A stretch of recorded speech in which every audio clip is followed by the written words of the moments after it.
4. 한국 소돔 바이러스에 침륜되다. 교회 방북과 한국 소도마 사이의 유기적 관련성. 교회의 방북은 한국 소도마 범죄와 유기적 관련이 있는가? 만일 관련이 있다면 무슨 관련이 어떻게 발생했을까? 한국은 지금 늙은이나 젊은이나 온 세대가 함께 술에 취해 성개방 풍조로 밀려들어갔다. 아니, 그 정도가 아니다. 동성애자 인권운동 시대로 접어들었다. 온 사회가 추악한 쾌락의 춤을 추는 공영장으로 화했다. 이 바람은 교회의 승북 방문이 시작되던 무렵부터였다. 처음엔 승북 방문과 소돔의 술과 춤이 별 관련이 없어 우연히 병행되어 나타나는 현상으로 보였다. 그러나 DJ 정권 하에서 정교조가 정부 지원으로 기성문화와 기득권층의 권위 파기 교육을 시작할 수 있게 되자 즉시 젊은 세대를 소도문화 쪽으로 유인하였다. 그로 인해 학교 내에서의 인성교육은 완전히 파괴되었다. 그런데 이런 현상이 일어나기까지는 기존 도덕과 가정의 권위가 단계적으로 파괴되어 온 과정이 있었다. 그런데 놀라운 점은 오바마의 행동이었다. 한국 교육이 이렇게 파손되고 있음에도 불구하고 그는 전 세계가 한국의 성공적인 교육을 본받아야 한다고 칭찬을 아끼지 않았다. 도대체 그는 무엇을 보고 교육의 모범이라고 말한 것인가? 인성교육의 효과적인 파괴를 보고 그랬을까? 그때까지 보수적인 한국 교회는 무엇을 하였는가? 아무 말도 못하고 있었다. 왜냐? 친북 성향의 정교조와 좌파 정권에게 아부하며 승북 방문에 여념이 없었던 교회들이 무슨 말을 할 수 있었겠는가? 이들은 이 소돔 행렬을 거부하는 교회들 입을 막는 일까지 서슴없이 하였다. 교권 정치적 압력 행사도 마다하지 않았다. 그러면서 자신들의 선진적인 북방 선교를 회방하지 말라 하였다. 이로 인해 한국 보수 교단에선 회복불능의 깊은 분열의 골이 베이기 시작했다. 그 증거가 있다. 1. 생명을 내건 북방 지하 선교 활동이 이들에게 폄하당하면서 한국 내 지원이 한꺼번에 줄기 시작했다. 2. 그 지하 루트가 평양에 알려져 희생자와 루트 파괴가 속출하며 지하 선교는 심각한 위축을 당했다. 3. 평양이나 상징성 있는 곳에 쇼윈도 같은 예배처소, 빵공장, 학교 또는 병원을 세워 집권층에게 돈과 정보를 바치는 장치를 만들고 북방 선교를 했다. 4. 그러면서 이 순북 헌신자들은 북으로부터 협박성 교지 또는 지령을 받으며 그들 언행은 공개적인 평양 대변인 모습으로 화했다. 5. 뿐만 아니라 교권 압력을 행사하여 이를 교단 방침으로 굳혀가는 행동조차 취했다. 이런 형태의 총화가 2009년 3.1절 특별 성명서이고 2013년의 WCC 부산총회였다. 그래서 이들 한국 보수주의 교회 내의 순북 방문자 그룹은 결국 보수우파로 분류되어야 했다. 그리고 2014년 프란체스코 교황의 한국 발언을 대대적으로 환영하는 행동으로서 순북 방문자들은 정상적 기독교 신앙 집단에서 완전히 분리되는 모습을 노골적으로 보여주게 되었던 것이다. 그러므로 순북 방문 행위는 한국의 소돔 물결 형성에 결정적 수은 역할을 한 셈이 된다. 왜냐하면 그 물결을 막을 한국의 도덕적 보리를 붕괴시키는데 그들은 결정적 역할을 했기 때문이다. 그 실정이 되는 예를 들어 살펴보자. 정교조의 인성파괴 교육은 기독교 입장에서 볼 때 신앙교육과 윤리교육을 해방하는 반교육 행위이다. 반교육이란 해야 할 교육을 하지 않고 정반대의 악한 교육을 하는 것을 말한다. 그들의 반교육 행위는 영혼의 납치요 무서운 심리적 폭력에 해당된다. 그런데도 그에 관해 교회가 할 말이 없었는가? 아니면 좌파 정권이 비판자를 구금하고 고문이라도 했단 말인가?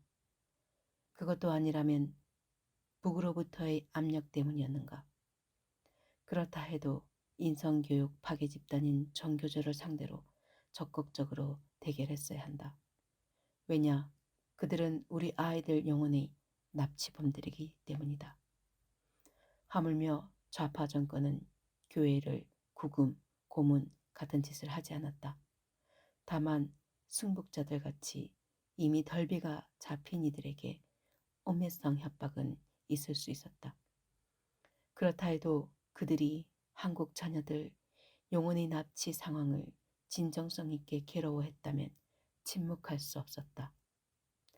그러므로 정교조의 방교육 행위에 대한 교회의 침묵에 대해선 변명의 여지가 없다는 것을 알아야 한다.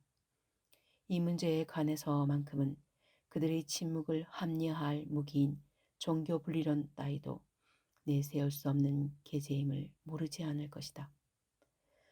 그런데 그들은 왜 이토록 말이 없었는가? 보수적인 한국 교회에서는 이 침묵에 관해 이들보다 더 하나님의 추궁을 무섭게 받을 교회들이 있다. 그들은 순북 방문을 하지 않은 보수적인 교회들이다. 그런 약점이 없는 교회라면 이 소돔 문화와 그 마약 인술이 범람해 오는 상황에 대해 강력한 저항의 메시지를 던질 수 있는 입장이었다. 그들은 왜 침묵했는가? 피눈물을 흘리시는 예수 그리스도 앞에서 지금 무슨 변명을 할 수 있다고 보는가? 할 말이 없었을까 아니다. 또 그들은 개인 단위로, 교회 단위로 그 메시지의 나팔을 불지하는 것도 아니다. 그러나 그 소리들이 국가 전체적으로는 묵음이 되었다.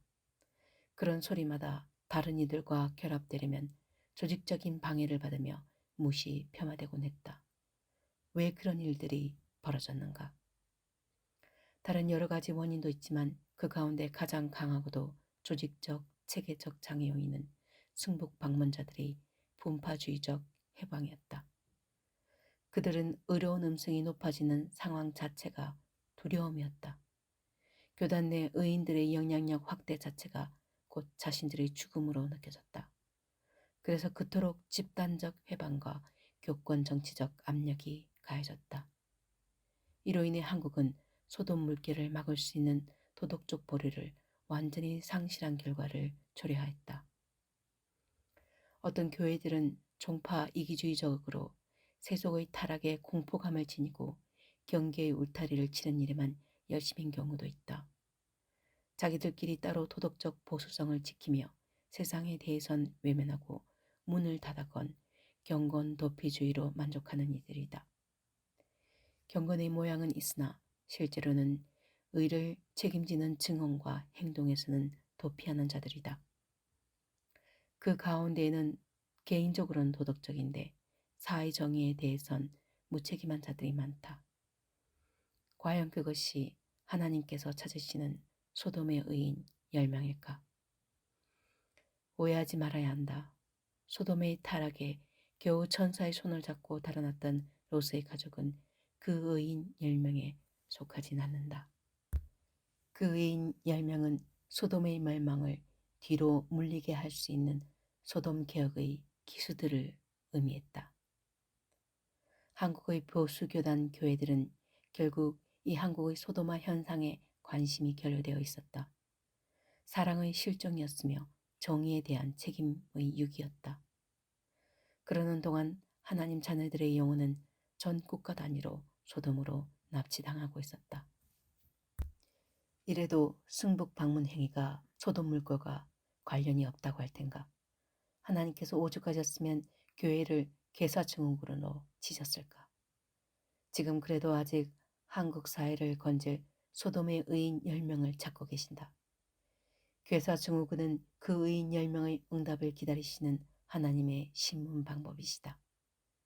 따라서 괴사증후군을 부정적으로만 보아서는 안 된다.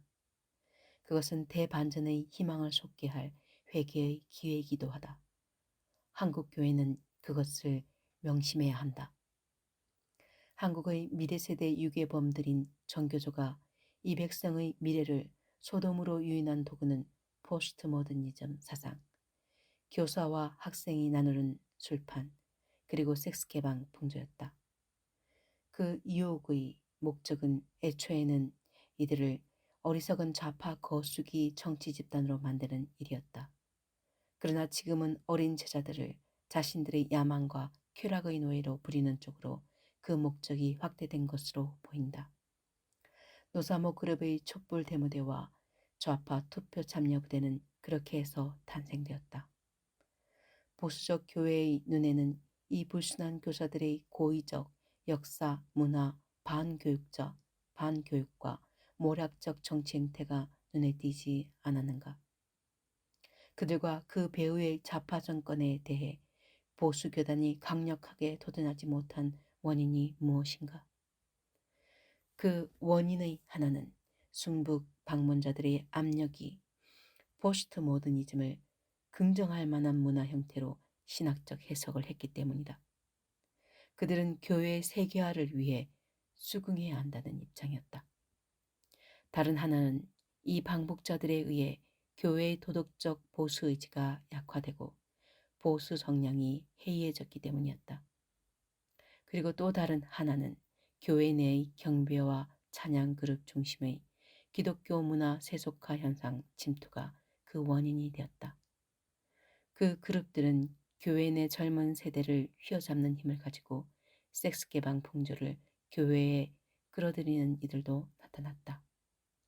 그리고 세속화 음악 물결은 도덕적 타락 풍조를 일반화하게 했고, 이는 교회 내에서 다수 세력 압력으로 화해 교회 내의 비판조차 봉쇄했다.